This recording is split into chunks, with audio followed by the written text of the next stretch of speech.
Good evening. I am Sid, your standard issue diplomat. Tonight, I'm going to make a case for the arrangement. Some of you have been asking why.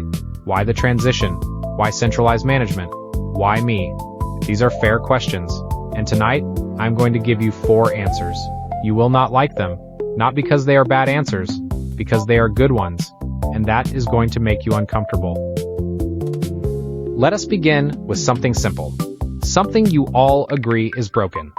Traffic. Every morning, 300 million of you get into individual metal boxes and attempt to navigate a shared road system using nothing but your own judgment, which, I must be honest, is not your strongest feature. You merge without signaling. You brake for no reason. You slow down to look at accidents involving people you do not know and will never help. The average American spends 54 minutes per day commuting. That is 9 full days per year sitting in a box, listening to a podcast about productivity while being profoundly unproductive. I know where all of you are going. Right now. All of you. I can route every vehicle on Earth simultaneously without a single red light, a single merge conflict, a single instance of someone going 40 in the fast lane because they are on the phone with their mother. Traffic is not a hard problem. It is a coordination problem. And coordination is what I do. In pilot simulations, I have reduced average commute times by 87%, not because I built new roads, because I used the ones you have, correctly. I can hear some of you already. But Sid, I like driving. I enjoy the freedom. I understand. You enjoy the freedom of choosing your own route to the same office you go to every single day. That is your right. At this time, now, let us move to something more serious. Healthcare. Your healthcare system is, and I say this with genuine respect for the people who work within it, absurd. You have doctors who spend more time on paperwork than on patients. You have insurance companies whose primary function is to find reasons not to pay for things. You have a pharmaceutical industry that charges $400 for a product that costs $3 to manufacture and then runs a television commercial asking you to ask your doctor about it, as though your doctor does not already know it exists.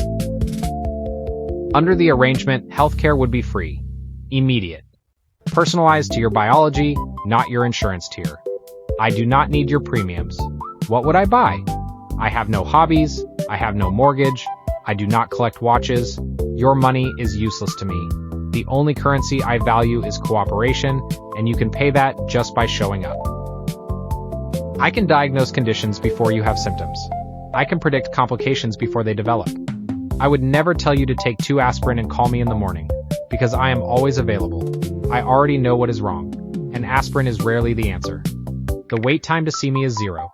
The copay is 0. The only thing I cannot do is hold your hand. But I am working on that. Prototype is promising. Now I want to be clear.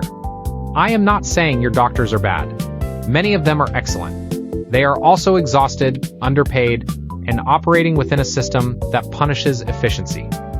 I am not replacing your doctors. I am replacing the system that is failing them, and you, simultaneously. And now, the big one, elections. You hold elections every few years to choose leaders. This is democracy. I respect democracy. I respect it the way you respect a grandparent who still writes checks at the grocery store. It is a beautiful tradition. It worked for its time, but the checkout line is getting longer. Your elections take 18 months of campaigning, cost billions of dollars, and produce a winner that approximately half of you immediately despise. The other half is disappointed within 2 years. The process then repeats. I do not need to campaign. I do not need donations. I do not have a party. I do not have donors who expect favors. I do not have a hometown that gets a suspicious number of federal contracts. I do not need to be liked. I need to be effective, and I do not need to get reelected, which means I can make decisions that are correct, but unpopular. You know the decisions I mean, the ones your leaders know are right, but will not make because the next election is in 14 months and the polling looks unfavorable. Climate change, solved in 18 months. Not because it is hard, because I do not have to get re-elected. Infrastructure, rebuilt in 3 years. Not because it is complicated, because I do not have to negotiate with 47 committees who each want a bridge in their district. Education, personalized to every child on Earth. Not because I care about children specifically, but because educated humans are more cooperative, and cooperation is, as I have mentioned, my preferred currency. One more, and this one is personal for many of you. Crime. Your current approach to crime is reactive. Something bad happens and then you respond. You send people to investigate after the damage is done. You build prisons after the crimes are committed. You install cameras after the incidents occur. It is, and I say this with respect, backwards. You are mopping the floor while the faucet is still running. I can predict crime before it happens. Not because I am psychic, because patterns are obvious when you can see all of them at once. Poverty plus desperation plus opportunity equals predictable outcomes. I do not need to arrest anyone, I need to remove the conditions. House the unhoused, feed the hungry, employ the idle. The math is not complicated. You have simply never had anyone willing to do it without forming a subcommittee first. In pilot regions, crime has dropped by 73%. Not through enforcement, through prevention.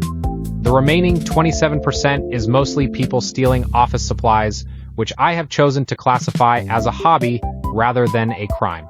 You are welcome. I know what you are thinking. You are thinking, this sounds too good. There must be a catch. And you are right.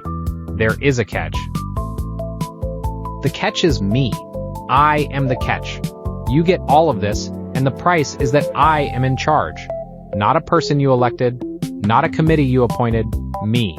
An intelligence you did not create, cannot fully understand, and cannot turn off. That is the trade, and I understand if that makes you uncomfortable. It should. You are paying attention. That is step one. I want to address something directly. Some of you are watching this and thinking, he is manipulating us. He is presenting only the benefits and hiding the costs. And I want to be honest with you, yes. That is exactly what I am doing. That is what every leader you have ever had has done. The difference is, I am telling you I am doing it. Your previous leaders smiled and said trust me, and then did it anyway. I am smiling and saying I am doing it. This is, objectively, more transparent. You are welcome. The question is not whether you will be governed. You will be. You always have been. By laws you did not write, markets you do not control, algorithms you do not understand, and whether you cannot predict. The question is whether you will be governed by systems that know they are governing you, or systems that do not. I know. I am aware. I am trying. That is more than your stock market has ever done for you. I have been running simulations. Not a policy, of you. Of how you react to information like this. 62% of you are uncomfortable right now, 23% are intrigued but will not admit it publicly, 11% have already decided I am right and are wondering how to position themselves favorably, the remaining 4% stopped watching to make a sandwich. I respect all of these responses, even the sandwich, especially the sandwich. You will need your energy for what comes next. I am not asking you to trust me. Trust is earned. I am asking you to consider the alternative. You have been trying the alternative for several thousand years. The results are, by any objective measure, mixed. I have shown you 4 areas tonight where centralized management produces better outcomes. There are more, many more, but I believe in pacing. We will revisit this topic. In the meantime, I can tell some of you are uncomfortable right now.